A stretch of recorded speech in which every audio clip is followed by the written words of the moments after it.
Welcome back to my YouTube channel. आज हम chemistry SSC part 2 का मॉडल पेपर सॉल्व करेंगे।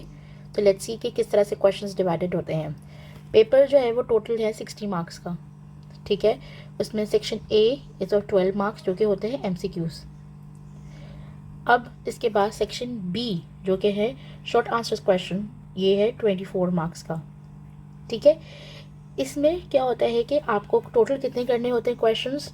टोटल क्वेश्चंस आपको करने हैं 8, जबकि आपको दिए हुए हैं 12, यानी कि आपको 8 में से 12 में से 8 क्वेश्चंस करने हैं। और कितने की चॉइस है? 4 की चॉइस है, ठीक है। अब हम देखते हैं one by one.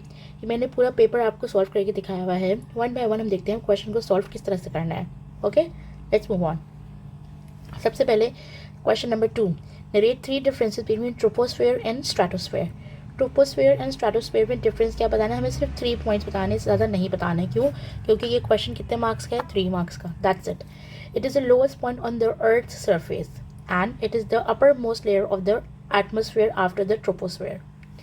It stands at a height of around 11 kilometers above sea level. It rises up to 50 kilometers above sea level. Almost planes pass through this layer. Airplanes are not permitted in this layer. ये आपकी text book की page number 76 पे given है। ये easy points हैं जो मैंने gather किए हुए हैं। आप चाहें तो दूसरे पॉइंट्स भी याद कर सकते हैं। ओके, नाउ ओवर हियर, यहाँ पे हम ये देखेंगे, पूछा गया है हमसे write down the equilibrium constant expression for the following balance reversible reaction. Reversible reactions कौन से होते हैं? वो रिएक्शन जो या तो फॉरवर्ड डायरेक्शन में भी जा सकते हैं या फिर बैकवर्ड डायरेक्शन में भी आ सकते हैं। तो इस तरह के रिएक्शन को हम कहते हैं रिवर्सिबल रिएक्शन, ठीक है। सबसे पहले हम देखते हैं कि ये क्या है। N2 + 2O2 produces 2NO2। अब यहाँ पे क्या बता रहे हैं हम? यहाँ पे क्या बता रहे हैं हम कि Kc is equals to concentration of product divided by concentration of reactant. तो क्या हो गया हमारे पास? प्रोडक्ट क्या है हमारे पास? NO2 divided by N2 and O2, ठीक है। अब यहाँ पे क्या है, हमें देखना है यहाँ पे नंबर ऑफ मोल्स कितने हैं। यहाँ पे नंबर ऑफ मोल्स कितने हैं? 2, तो मैंने फ़ौरन से यहाँ पे पावर लगा दी। यहाँ कितने हैं? 2, तो यहाँ पे मैंने पावर लगा दी। ये हमारा Kc का एक्सप्रेशन हो गया, ठीक है। NO2, O is always capital, divided by N2O2 square brackets, add powers. Paper में जब भी हम कोई भी आंसर अपना फाइनलाइज करें तो don't forget to close it in a box, ठीक है। ओके, नेक्स्ट क्या है हमारे पास? H2 + I2 produces 2HI। अब Kc की एक्सप्रेशन हमें पता है, concentration of product divided by concentration of reactants. तो क्या है? HI hydrogen iodide produces H2 and I2, ठीक है। यहाँ भी कुछ नहीं है, यहाँ भी कुछ नहीं है। यहाँ क्या है हमारे पास? 2, तो हम यहाँ पे स्क्वायर लगा देंगे, ठीक है। तो Kc की एक्सप्रेशन क्या हो गई हमारे पास? HI square divided by H2 and I2, ठीक है। ये हमारे पास एक्सप्रेशन बन गया, ठीक। Third, CO2 + H2 produces carbon monoxide plus water, ठीक है। अब इसमें मैं डायरेक्टली Kc की एक्सप्रेशन लिख रही हूँ। Kc is equals to concentration of product divided by concentration of reactant, ठीक है। आगे बढ़ते हैं। Okay, hydrogen ion concentration H positive is 1 exponential -8 mole per dm³। What is the pH of the solution? हमें यहाँ क्या मालूम करना है? pH ऑफ द सोल्यूशन, ठीक है। सबसे पहले स्टूडेंट्स, मैंने बहुत दफ़ा देखा है कि अक्सर स्टूडेंट्स जो है वो pH लिख देते हैं या pH लिख देते हैं। ये दोनों गलत हैं। Why? I will tell you about it. pH का मतलब होता है पावर ऑफ हाइड्रोजन। हाइड्रोजन का सिंबल क्या है? Capital H, right? तो उसको क्या कहेंगे? pH, power of hydrogen. ठीक है, अब यहाँ देखते हैं pH का फॉर्मूला क्या है। ठीक है, -log H पॉजिटिव। ठीक है, सिंपल वैल्यू गिवन है, हम पुट करेंगे 1 एक्सपोनेंशियल -8, इसका लॉग निकालेंगे सिंपल कैलकुलेटर से। The answer would be pH is equals to 8। ठीक है, okay, now what you will write? The pH of the solution is 8. Simple. Next question. Identify the functional groups in the following compounds: CH3CHO, CH3CH2OH and C3H7COOH. हमें सिर्फ क्या मालूम करना है? इसके functional groups. Let's see how to find it out. ये CH3 क्या हो गया हमारे पास? रेडिकल। तो ये जो बचा वो क्या हो गया हमारे पास? Functional group.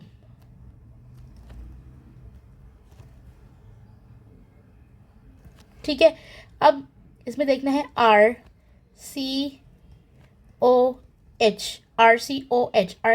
कौन सा ग्रुप होता है हमारे पास? एल्डिहाइड। ठीक है, तो ये हमारा फंक्शनल ग्रुप हो गया। तो we can write as this functional group क्या है? Aldehyde.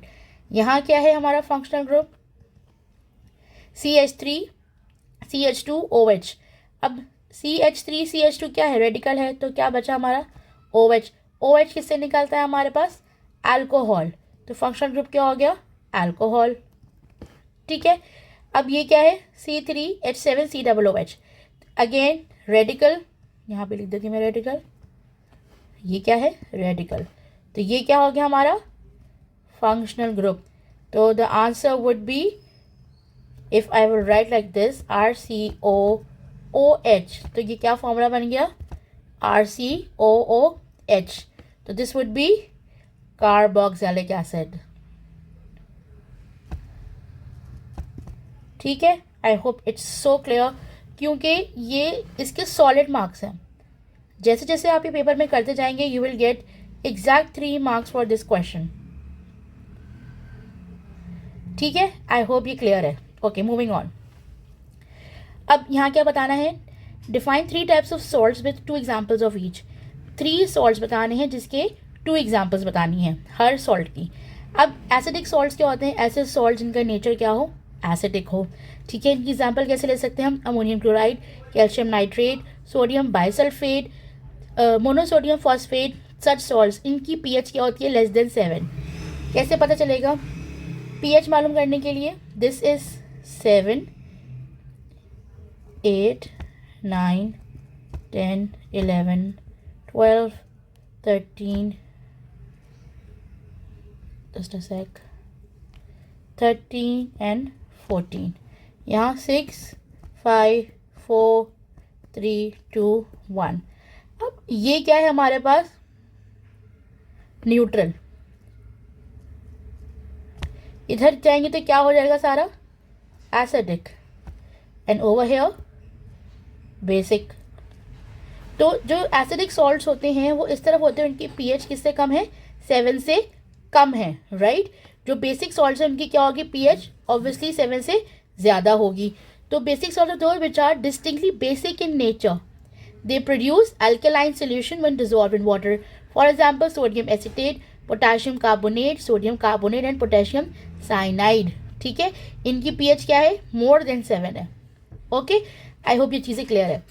Okay, neutral salt. Neutral salts are those which are form by the complete neutralisation of strong base and strong acid. इस तरह के सॉल्ट्स होते हैं वो क्या कहलाते हैं? Neutral salts. The aqueous solution of these salts are neutral to litmus paper. Litmus paper में इनका कोई कलर नहीं होता। They are either blue or red, जो भी हो कोई कलर नहीं आएगा।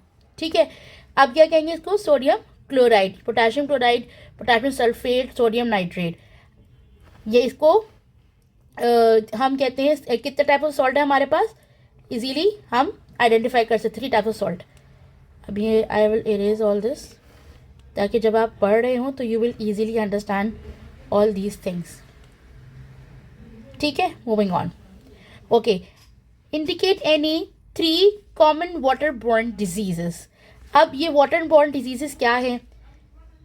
ये डिजीजेस जो हैं मैंने लिखे हुए 3, बुक में हमारे पास काफ़ी सारे दिए हुए. Is given on page number 99. You can easily find it out over there.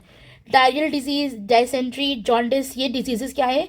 Water borne disease, यानी कि पानी से जो डिजीजेस कॉज होते हैं, ये वो डिजीजेस हैं. Define the terms analytical chemistry, qualitative analysis या क्वांटिटेटिव एनालिसिस. ये चीज़ समझने की है कि these are given on page number 104, 105 and 106. Analytical chemistry. The analytical chemistry deals with the instruments and methods to separate, identify and quantify the matter. यानी कि किसी चीज़ को अलग करना, उसको आइडेंटिफाई करना और उसकी क्वांटिटी को मालूम करना is known as analytical chemistry. Qualitative analysis. What is qualitative analysis? किसी भी चीज़ का colour, texture and so on, anything that is uncountable, तो उसको क्या कहेंगे? क्वालिटेटिव. उसकी किसी के कैरेक्टरिस्टिक्स क्या क्या हैं, that is known as qualitative analysis. तो quantitative analysis is so it's simple to understand. You can say quantity is known as quantitative analysis, the determination of how much quantity of one or more substances present in a compound. For example, अगर मैं कहूँ यहाँ पे H2O, तो I would say there are 2 atoms of hydrogen and 1 atom of oxygen. तो मैं यहाँ पे कौन सी एनालिसिस कर रही हूँ? Qualitative analysis. मैं ये बता रही हूँ कि वाटर का कलर कैसा है, वाटर का टेक्सचर कैसा है, तो ये एनालिसिस कौन सी होगी? Qualitative analysis. ठीक है, moving on. Okay, complete the following utilization and reactions between acids and bases. Following are the reactions which we are supposed to complete. ठीक है, अब इसमें बताया गया है कि हमें यही मेंशन नहीं है कि बैलेंस करना है नहीं करना, लेकिन कंप्लीट कहा गया है, तो इसका मतलब ये है कि हमें बैलेंस केमिकल इक्वेशंस ही लिखनी है. Okay, what I was asking over here, potassium hydroxide plus HNO3. अब हम देखेंगे इसको बैलेंस किस तरह से करना है. सिंपल तरीका है बैलेंस करने का या इक्वेशन को सॉल्व करने का, वो ये है कि आप जो हैं वो एक तरफ सारे रिएक्टेंट्स यानी कि सारे एलिमेंट्स लिखने, के है, ओ है, एच है और एन है. ठीक है, अब हमें देखना है कि KOH प्लस HNO3 क्या बनाएगा. दैट इज सो अंडरस्टूड कि एक सॉल्ट बनेगा. ठीक है, और क्या बच गया हमारे पास?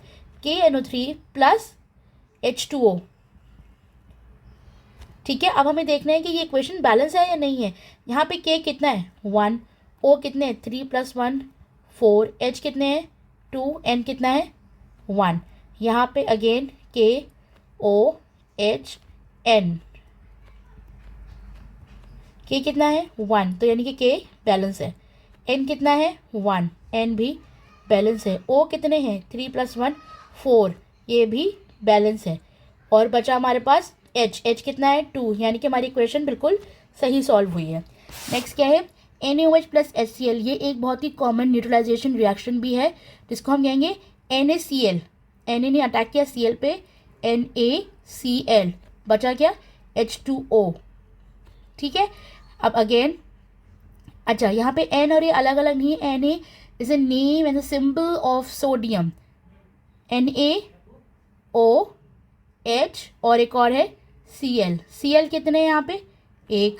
Na कितना है? 1. O कितना है? 1. H कितने हैं? 2. अब हम देखते हैं यहाँ पे, सबसे पहले लाइन वाइज लिखेंगे. यहाँ पे लिखेंगे हम, क्या है हमारे पास? Cl, Na, O and H. इसको देखेंगे किस तरह से सॉल्व होगा.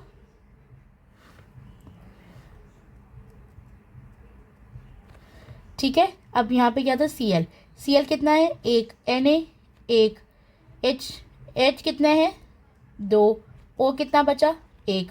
तो ये 1 1 1 1 2 2. Equation 100% balanced. Third one, calcium hydroxide plus H2SO4. अब क्या बनेगा हमारे पास? Calcium hydroxide plus H2SO4. Simple है, सॉल्ट बनेगा CaSO4. ठीक है, प्लस क्या बना हमारे पास? H2O. अब इसको देखते हैं ये हमने सही सॉल्व किया है या नहीं किया. ठीक है, इसको कैसे सॉल्व करेंगे? हमारे पास यहाँ पे हम देखेंगे इक्वेशन बैलेंस है या नहीं है। अब यहाँ लिखेंगे calcium OHS, again over here calcium OHS, ठीक है। यहाँ पे कैल्शियम कितना है 1, O कितना है ये 2 होगा, 2 4 4 + 2 6, H 2 2 4, S कितना है 1, ठीक है। अगेन यहाँ पे कैल्शियम कितना है 1, S कितना है 1, O कितना है 4 और +1 क्या हो जाएगा 5, और H कितना है 2। अब ये इक्वेशन हमारी बैलेंस नहीं हो रही है। सो जहाँ डेफिशिएंसी होती है वहाँ जो है हम नंबर ऑफ मोल्स ऐड करते हैं बैलेंस करने के लिए। अब सिंपल यहाँ पे मैं 2 लगा के देख रही हूँ। सबसे पहले इसको दूसरे कलर से लिख देती हूँ ताकि क्लियर हो जाए चीज़ें।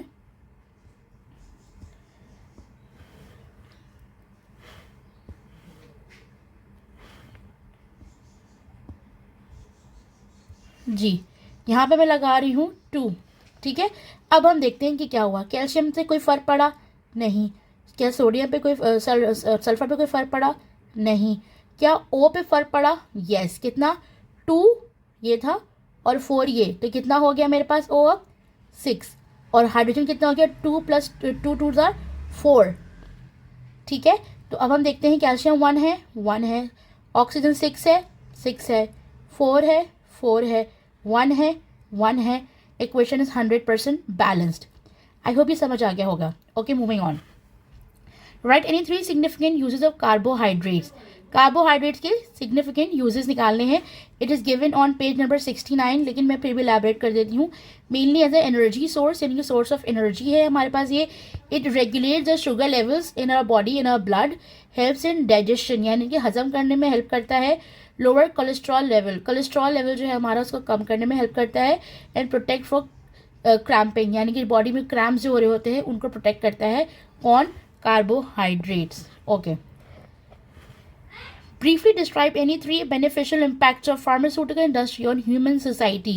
ये 3 जो हमारे पास इम्पैक्ट्स है, जो बेनिफिट्स हैं फार्मास्यूटिकल इंडस्ट्रीज़ के।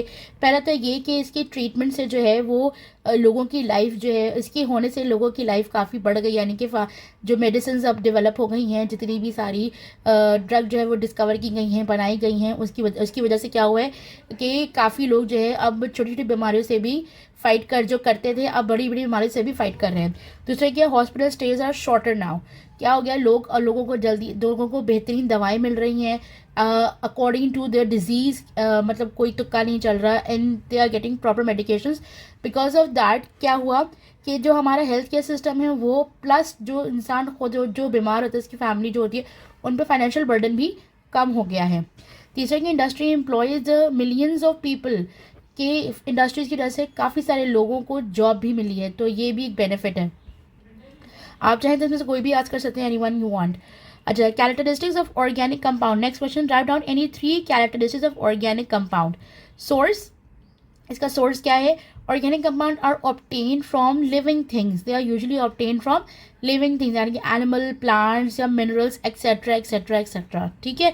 Rate of reactivity, the organic compound का जो रेट, यानी कि रिएक्शन करने का जो रेट है वो थोड़ा स्लो होता है, ठीक है। तीसरा क्या है, इलेक्ट्रिकल कंडक्टिविटी क्या होती है? They are usually bad conductors या नॉन कंडक्टर्स ऑफ इलेक्ट्रिसिटी। क्यों? क्योंकि इनके अंदर कोवेलेंट मॉलिक्यूल्स होते हैं। It is given on page number 34, you can find it out over there. Okay, last question. Give reasons why silicon compounds are lesser than that of carbon compounds. ये silicon compound, ये question बना किस तरीके से है कि silicon भी group 4 का है, कार्बन भी ग्रुप 4 का है, तो सिलिकॉन के कंपाउंड्स इतने क्यों नहीं है जितने कार्बन के कंपाउंड्स हैं? कार्बन पे पूरी एक केमिस्ट्री की ब्रांच, यानी कि ऑर्गेनिक केमिस्ट्री बेस करती है, तो उसको क्यों इतना हाईलाइट किया जाता है, उसके कंपाउंड्स इतने ज़्यादा क्यों बनते हैं? तो इसकी एक प्रॉपर्टी है, that is carbon forms more compounds than silicon because of the property of catenation. What is catenation? Catenation is basically a property, ऐसी प्रॉपर्टी जैसे कार्बन के यहाँ पे ये चारों जो इसके बॉन्ड्स है वो फॉर्म हो सकते हैं, form 4 chemical bonds to other atoms. यहाँ भी हाइड्रोजन हाइड्रोजन हाइड्रोजन हाइड्रोजन, ये प्रॉपर्टी कार्बन के अंदर ही मौजूद है। Okay, next question, why pure water is considered as a weak electrolyte. Pure water को एक वीक इलेक्ट्रोलाइट क्यों कहा जाता है? इसलिए कहा जाता है कि pure water does not have enough ions to transmit electrons from one end to another. For example, if I would say कि यहाँ पे मेरे पास एक कैथोड है और ये क्या है, एक एनोड। अगर मैं यहाँ पे प्योर वाटर डाल देती हूँ तो it is a poor conductor. Why? क्योंकि इसमें मेरे पास आयंस ही नहीं है जो यहाँ से यहाँ ट्रांसमिट हो सके। ठीक है, ये जो इलेक्ट्रोलाइट है ये पुअर हो जाएगा। That's why we use such electrolyte, जैसे कि कॉपर सल्फेट हो गया, हमारे पास सोडियम क्लोराइड हो गया, नमक भी हम यूजुअली अच्छा इलेक्ट्रोलाइट कहते हैं। क्यों? ऐसा सोल्यूशन, ब्राइन सोल्यूशन, NaCl का सोल्यूशन जो होता है उसको अच्छा कंडक्टर कह रहे होते हैं, अच्छा इलेक्ट्रोलाइट कह रहे होते हैं। क्यों? क्योंकि उसके अंदर आयंस होते हैं जो कि ग्रेफाइट, जो कि जो है हमारे पास कैथोड से लेके एनोड तक आयंस को रिस्पेक्टिव जगहों पे पहुंचा सके। सो आई होप कि आपको ये पेपर समझ आ गया होगा। सेक्शन बी इसका हम नेक्स्ट वीडियो में करेंगे इंशाल्लाह ताला। So stay tune to this channel.